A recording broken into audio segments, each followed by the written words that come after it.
Saya 35 tahun di Indramayu, istiqomah di Indramayu, mengajar di pondok pesantren. Setelah merantau dari Madura saya mondok pesantren di pesantren Salaf, pesantren terbesar NU di Madura. Selama 5 tahun. Setelah itu saya melanjutkan ke pesantren modern terbesar di Madura, pesantren Al-Amin, yang alhamdulillah ada adik kelas menjadi dosen di pesantren Al-Zaitun ini.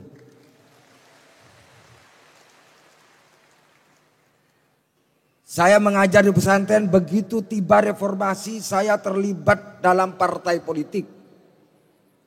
Mengantarkan saya menjadi anggota DPRD Indramayu selama 1 periode. Setelah itu mengabdi menjadi wakil sekretaris NU Jawa Barat selama 11 tahun.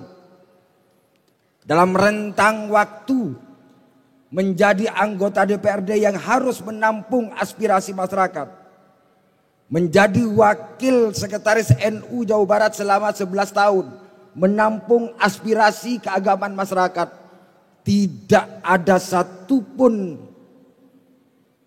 persoalan-persoalan yang diadukan masyarakat tentang pesantren Al-Zaitun ini.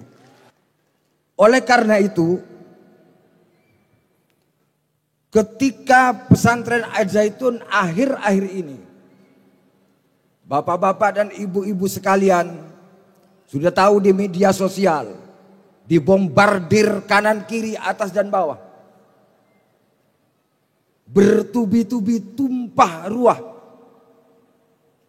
delegitimasi dengan demo kecil berjilid-jilid sehingga membentuk frame di mata masyarakat.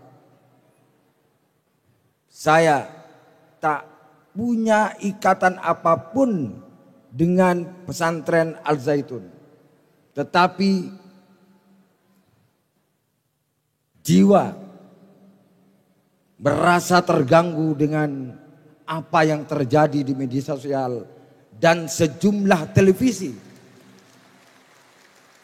Karena piagam Madinah yang ditandatangani oleh Nabi Muhammad SAW bersama kafilah-kafilah, wala udwana illa ala dhalimin. Janganlah kalian memusuhi orang-orang karena beda agamanya, beda sukunya, tetapi lawanlah mereka yang dolim terhadap orang lain. Itu sebabnya sekali lagi tanpa disuruh oleh siapapun, tapi karena kesadaran pribadi, keyakinan pandangan saya kemudian menulis tentang Al-Zaitun dengan judul yang tegas. Kenapa pesantren Al-Zaitun harus dibela? Dimuat di media nasional. Sejumlah kawan mengontak saya, apa motivasinya? Kemudian saya pun menulis ulang seri kedua, persekusi terhadap Al-Zaitun dan efek bahayanya bagi peradaban bangsa. Dalam konteks itulah kemudian Pak Hadi Nasution, kalau nggak keliru, dengan Lok News TV-nya menelpon saya, datang ke rumah saya, mewawancarai saya. Maka saya tegak lurus membela Al-Zaitun sesuai dengan keyakinan saya. Karena saya berlatar belakang pesantren, tidak mungkin pesantren menghalalkan perzinahan, tidak mungkin. Herannya jadi topik diskusi di TV nasional. Saya meyakini tidak mungkin bahwa pesantren Al-Zaitun menyuruh warganya, menyuruh santri-santrinya untuk merampok untuk kepentingan ini. Sangat tidak mungkin. Tidak ada tradisi pesantren yang mengajarkan itu. Maka singkat cerita, tulisan saya berisi 2 hal.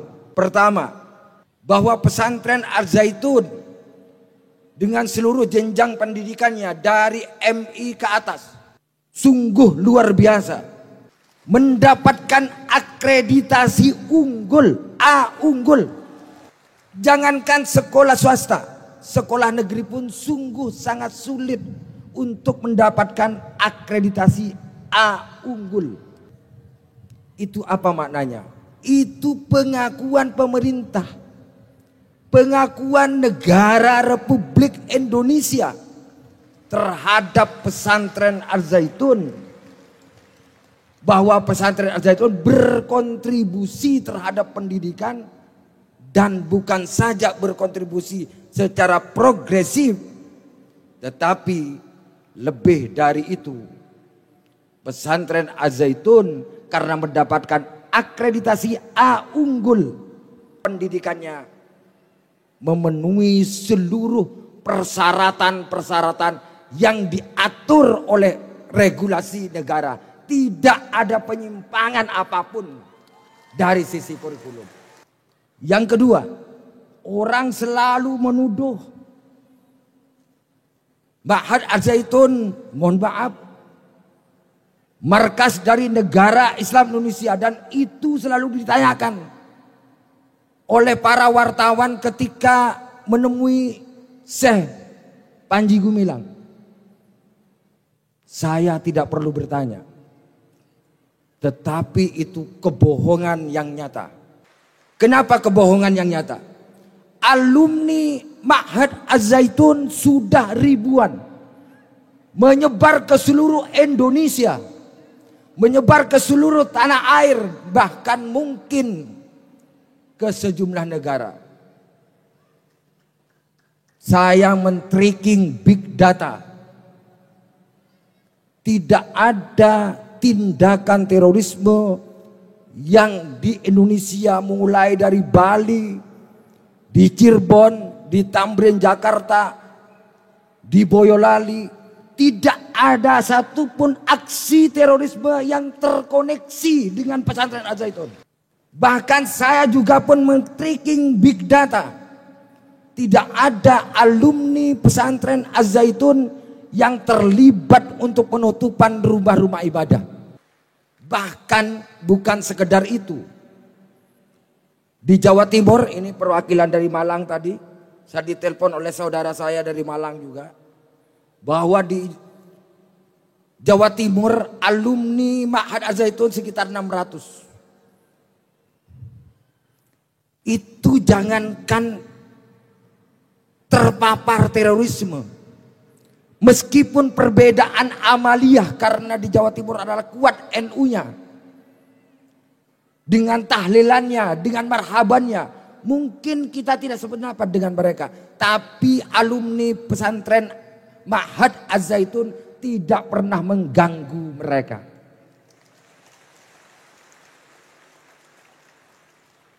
Fakta-fakta itulah yang harus diyakinkan kepada publik. Fakta-fakta itulah yang meyakinkan saya pribadi. Lalu fakta apalagi yang hendak didustakan dari Ma'had Al-Zaitun? Lalu fakta-fakta apalagi yang hendak dimanipulir dari Ma'had Al-Zaitun?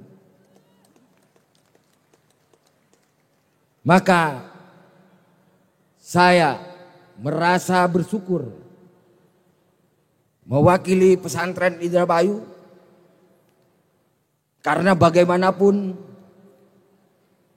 RMI, Rabito Ma'ahid Al-Islamiyah, yaitu himpunan pesantren di bawah naungan pesantren-pesantren NU, dan forum pesantren se-Indramayu, menolak untuk ikut demonstrasi yang mengatasnamakan demi membela Islam. Tidak ada satupun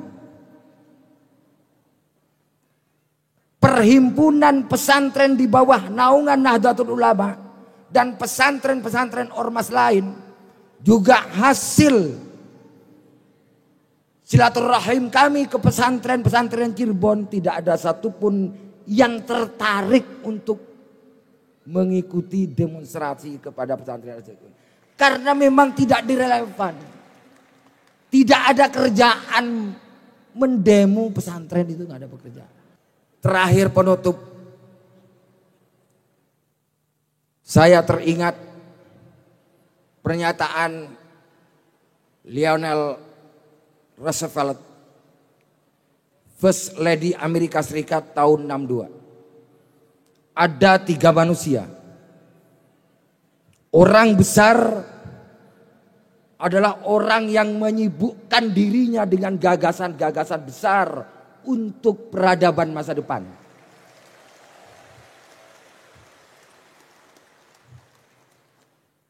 Orang biasa adalah orang yang menyibukkan dirinya untuk hal-hal yang sekitar. Orang yang menyibukkan dirinya dengan peristiwa-peristiwa sesaat. Dan orang kecil adalah orang yang selalu menyibukkan diri untuk mengusili orang-orang lain. Syekh Panji Gumilang sudah mengambil jalan untuk membangun peradaban masa depan. Pilihan menjadi orang besar adalah pilihan untuk memberikan gagasan besarnya untuk merepas jalan lapang menuju peradaban masa depan. Memang banyak tantangannya. Karena orang besar, rintisannya besar untuk peradaban manusia masa depan. Tantangannya tidak kecil. Tetapi dibekali oleh Imam Athaillah Al-Askandari, pengarang kitab Al-Hikam. Orang besar adalah orang tangguh. Orang tangguh menganggap tantangan besar adalah kecil. Tetapi sebaliknya, orang yang bernyali kecil, meskipun masalah itu kecil, terbayang seolah-olah besar. Karena itulah, kepada seluruh wali santri yang sudah tekad memasukkan putra-putrinya ke pesantren atau Ma'had Al-Zaitun, dak ma yuribuk ila ma yuribuka. Tinggalkan keraguan, yakin masuk, insya Allah akan mendapatkan berkah. Demikian sambutan singkat saya atas nama pimpinan pesantren, sekaligus mewakili sebagian atau setidaknya perasaan umum masyarakat Indramayu yang biasa-biasa saja, tidak terganggu apapun dengan pesantren Al-Zaitun. Nikmat saja. Kami mohon izin kepada Syekh Panji Gumilang, kami menutup sambutan ini dengan salam penutup khas Nahdlatul Ulama. Wallahul muwaffiq ila aqwamit thoriq. Wassalamualaikum warahmatullahi wabarakatuh.